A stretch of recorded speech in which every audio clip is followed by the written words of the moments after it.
Bonjour, bonsoir. Je te souhaite la bienvenue par ici sur ce nouvel épisode du podcast. Aujourd'hui, je voulais te parler un petit peu je dirais des dessous, si je peux dire ça comme ça, d'un diagnostic de l'endométriose et de comment l'appellerait d'autres personnes. Je vous embarque avec moi à Endoland. Et bon, c'est un peu brouillon comme intro, mais concrètement, c'est un épisode qui, je pense, va parler à beaucoup de personnes et beaucoup de personnes qui se reconnaissent, je dirais, dans ce monde-là. Et je tiens à dire que c'est pas parce que je parle de ce sujet-là que je vise que les personnes en question et que potentiellement je veux pas que vous vous sentez exclus parce que vous êtes peut-être pas forcément concernés. Enfin, je sais pas. Bref, je veux pas paraître maladroite dans mes propos, mais ce que je veux dire par là, c'est que aujourd'hui, on va parler de ce sujet-là. Comme indiqué dans le titre, donc le titre c'est Endoland, ce que l'endométriose m'a appris sur moi.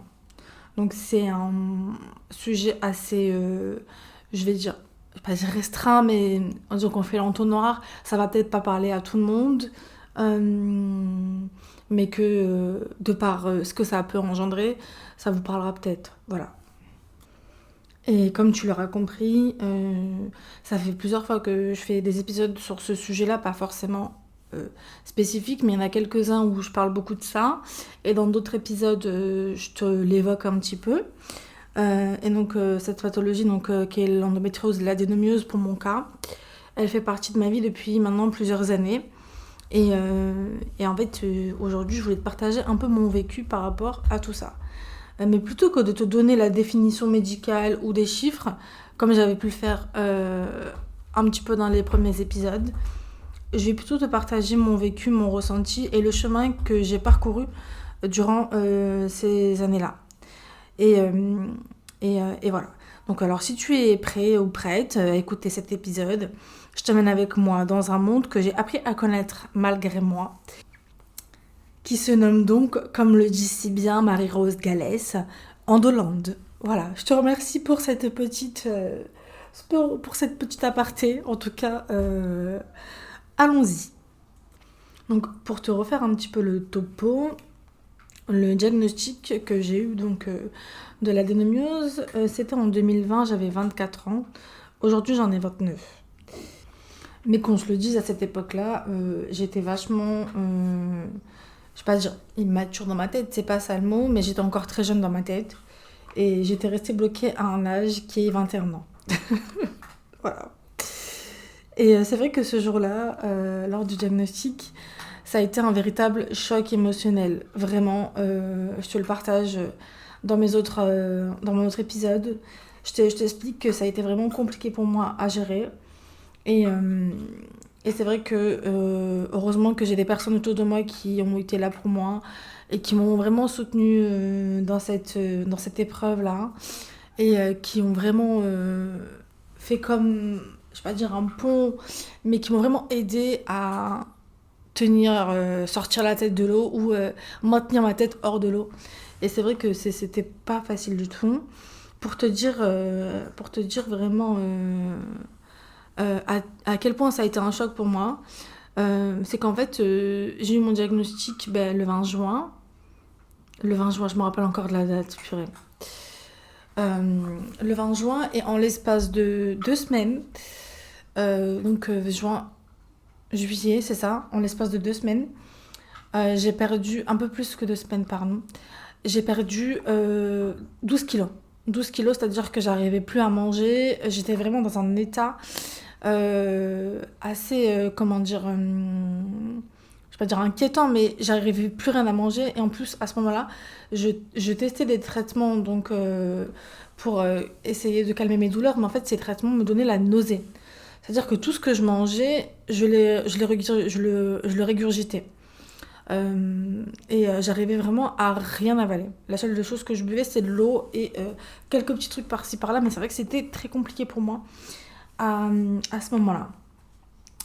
Et en fait, pour te donner une idée, à la suite de cette perte de poids, donc en l'espace de 2 semaines, mais ensuite j'avais dû voir le médecin en urgence, entre guillemets, pour lui expliquer un petit peu tout ce que je vivais en fait lié au traitement.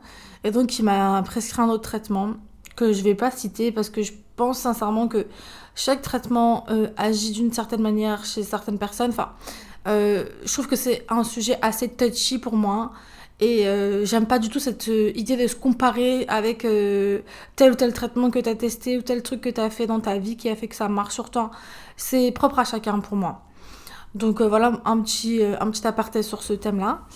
Et c'est vrai que à la suite de ça, donc à la suite de ma perte de poids et du changement de traitement qui s'est fait quasiment dans la foulée, j'ai pris énormément de poids en l'espace de peu de temps. C'est-à-dire que je me souviens encore en décembre 2024, j'étais à plus 15 kilos, je crois. Plus 15 kilos. Donc en gros, tout le poids que j'avais perdu, donc les 11 kilos, je les avais repris et j'avais pris encore des kilos en plus sur ces kilos-là. Et pour vous dire honnêtement, jusqu'à aujourd'hui, donc là, 2025, je suis encore en perte de poids et enfin, je suis encore essayé de perdre le poids que j'ai pris durant toutes ces années. Et c'est vrai que c'est pas évident parce que vraiment, on oublie de dire que les traitements ont un réel impact sur la vie quotidienne des femmes, que ce soit sur le mental, sur le physique. Moi, ça m'a fait prendre beaucoup de poids. Et c'est vrai que c'est vraiment pas facile. Fort heureusement, aujourd'hui, j'arrive à trouver un équilibre dans ma vie, pardon, et à perdre du poids petit à petit. C'était quoi cet accent du bled, pardon. Reprenons. Donc, je disais, il y a eu un petit peu tout ça qui s'est comme accumulé ces dernières années. Et en fait, le truc qui m'a vraiment aidée, je vais vous expliquer, c'est qu'en fait, quand j'ai eu mon diagnostic, quelques mois après, je suivais un compte sur Insta et tout. C'était une jeune fille, je crois qu'elle s'appelait Léa. Léa ou Lucie, je ne sais plus. Et en fait, elle disait qu'elle cédait son compte parce elle arrivait pas forcément à s'en occuper. Et à la base, elles étaient deux. Et l'autre personne n'arrivait pas à gérer ou que sais-je, je t'avoue, je sais pas. Et elle le cédait, donc elle le donnait, elle voulait pas forcément le supprimer. Et moi, quand j'ai vu ça, du coup, je me suis dit, ça m'intéresserait bien. Et du coup, je l'ai récupéré. Et ce compte, il s'appelait Endometriose Girl. Et, euh, et en fait, ce compte, je l'ai gardé jusqu'en 2023. Jusqu'en 2023. Donc de 2020 à 2023.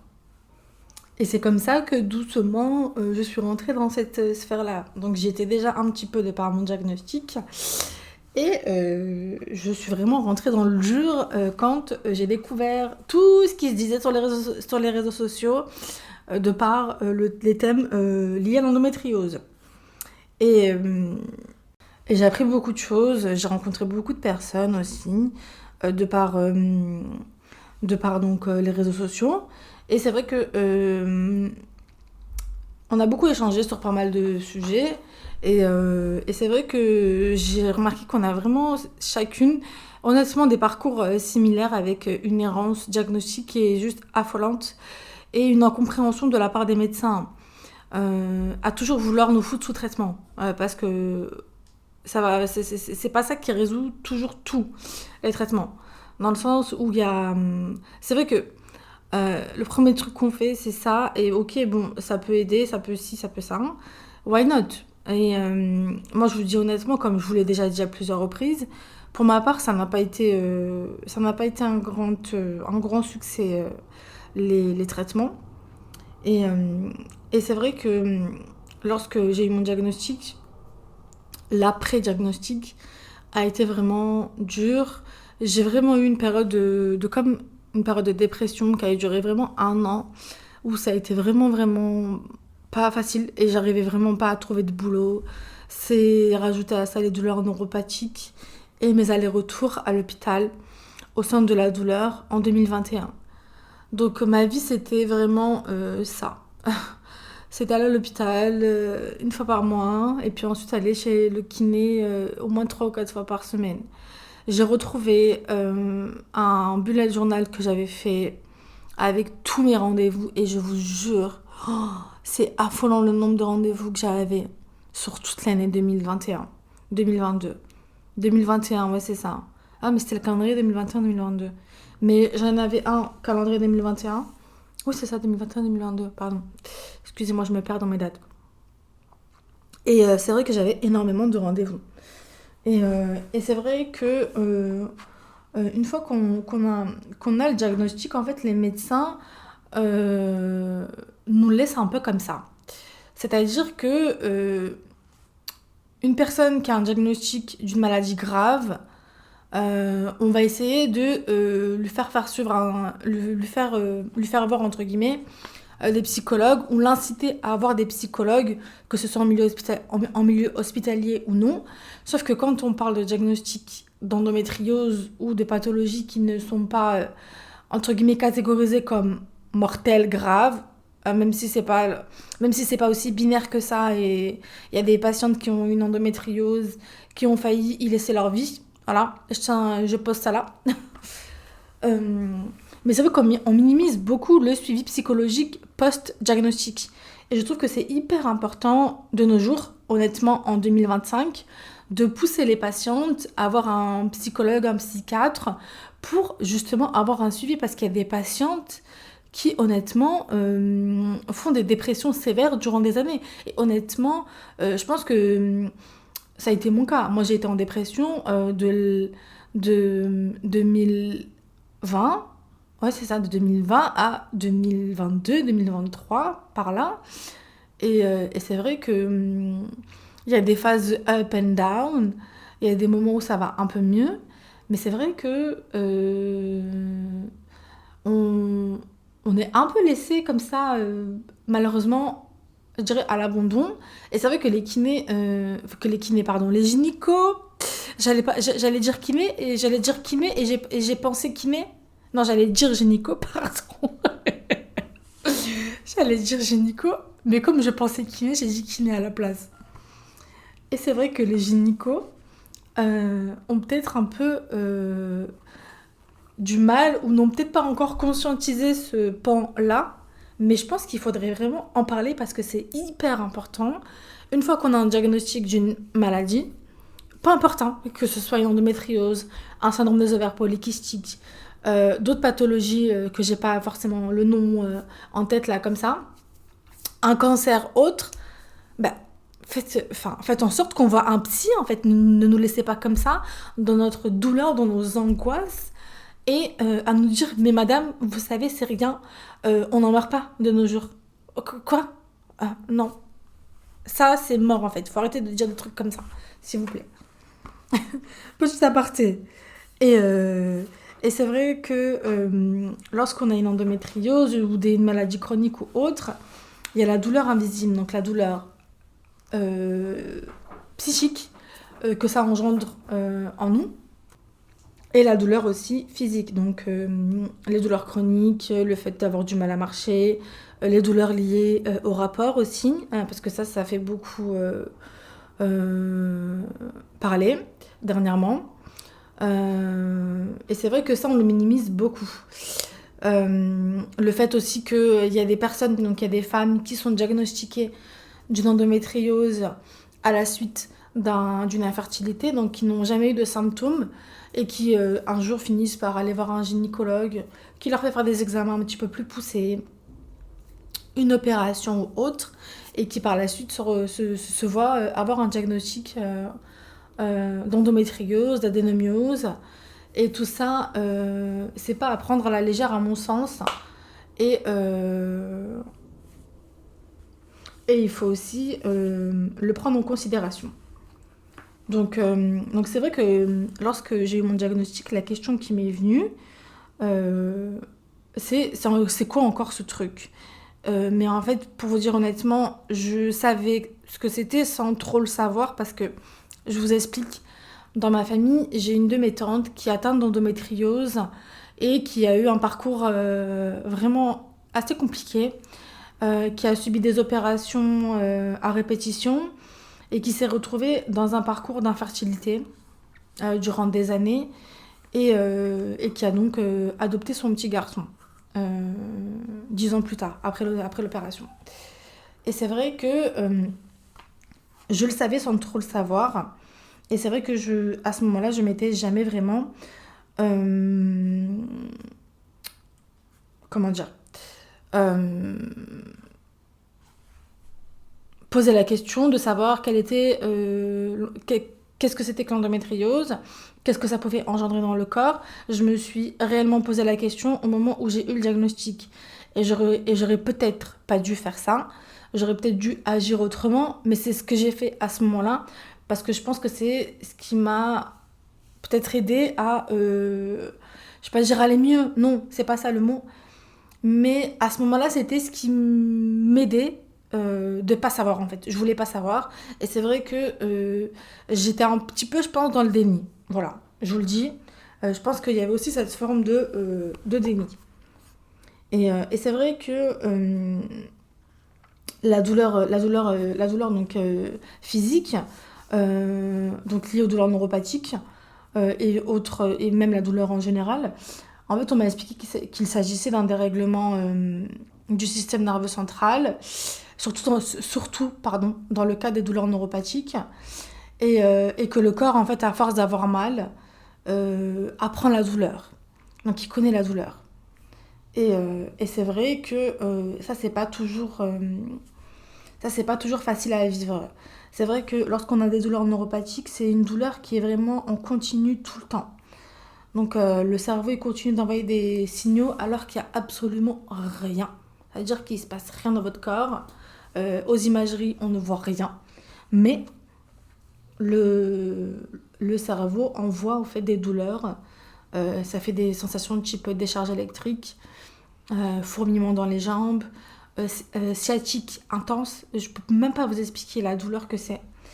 Et c'est vrai que c'est des douleurs diffuses vraiment partout dans tout le corps. Hein. Et c'est vrai que ça encore, c'est pas toujours évident.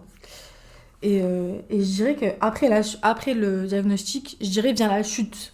Parce que ça aussi, il faut se le dire. Hein. La chute, elle est pas toujours évidente. Et c'est vrai qu'avec le temps, je me suis rendu compte en fait que les diagnostics se sont accumulés. Endométriose, mais madame, on sait pas où c'est. Voilà, vous avez une endométriose, mais on sait pas où c'est. C'est peut-être une endométriose péritonéale, voilà. Quand je fais des IRM, on ne voit rien. Adénomiose, ça on le voit, ça c'est sûr. On m'a aussi diagnostiqué un syndrome des ovaires polykystiques. Ok. Et une dépression. Waouh. Combo gagnant. C'est ironique, bien sûr. Désolée, je fais beaucoup d'ironie dans mes podcasts. Et je rigole beaucoup aussi.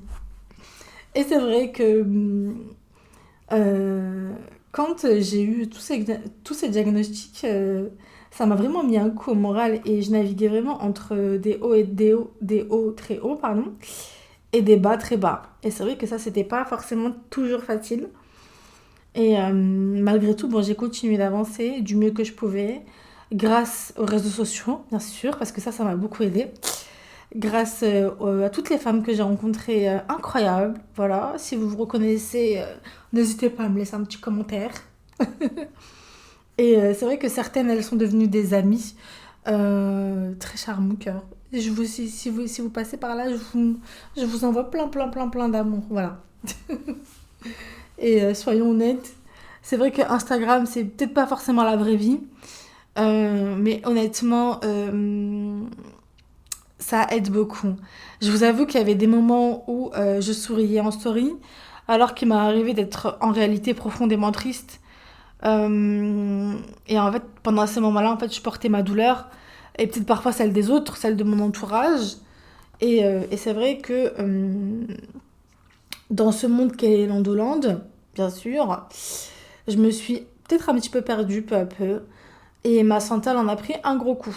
Ça c'est sûr. Ça, c'est vraiment le truc qui, je pense, fait que aujourd'hui j'ai peut-être ouvert ce podcast, je ne sais pas. Mais le fait de parler, honnêtement, ça m'aide beaucoup. Et en conclusion, ce que je vais vous dire, franchement, c'est... Je veux pas que vous vous dites que c'est des phrases toutes faites et que peut-être que dans votre parcours de vie, vous êtes à un stade où c'est vraiment très très dur et que vous vous dites mais cette nana elle est toujours hyper positive, hyper ci, hyper ça. Mais c'est vrai que de base, je suis quelqu'un d'assez enthousiaste et je pense que de par mon vécu, je vais pas forcément peut-être en parler ici, je sais pas, peut-être qu'un jour j'en parlerai, je sais pas. Mais je suis quelqu'un qui relativise beaucoup et qui essaie toujours de voir le côté positif dans des choses qui sont peut-être pas toujours faciles à vivre. Et je veux pas que le fait que je sois comme ça, avec les personnes avec qui je parle ou avec qui. Ou les personnes qui écoutent ce podcast, vous dites oui, mais. Oh. Elle donne des conseils comme ci, comme ça, mais c'est pas forcément hyper parlant, tout ça, tout ça. Enfin, dites-vous que tout ça, c'est la personne que je suis, c'est ma personnalité et toutes les personnes qui me connaissent savent que je suis comme ça. Après, je vais pas forcément me justifier, mais ce que je voulais dire, c'est qu'en conclusion de ce podcast, c'est que vivre avec une endométriose, c'est pas juste avoir des douleurs chroniques, c'est pas juste avoir mal au quotidien, c'est tomber, ne pas se sentir bien dans le quotidien, mais se relever parce qu'en fait, je pense que là je vais parler pour toutes les femmes atteintes de maladies chroniques, mais on a une force et une résilience qui est telle qui inspire vraiment l'admiration, vraiment. Et ça, je vous le dis avec le cœur, parce que moi, des fois, j'entends des parcours, mais je me dis, oh, waouh, vraiment, genre, et tu es là, tu me parles encore, tu vois. Et ça, c'est vraiment tellement admirable. Et j'aimerais tellement à toutes vous donner un micro et que vous veniez m'en parler ici sur ce podcast. Ce serait mais tellement bien, vraiment.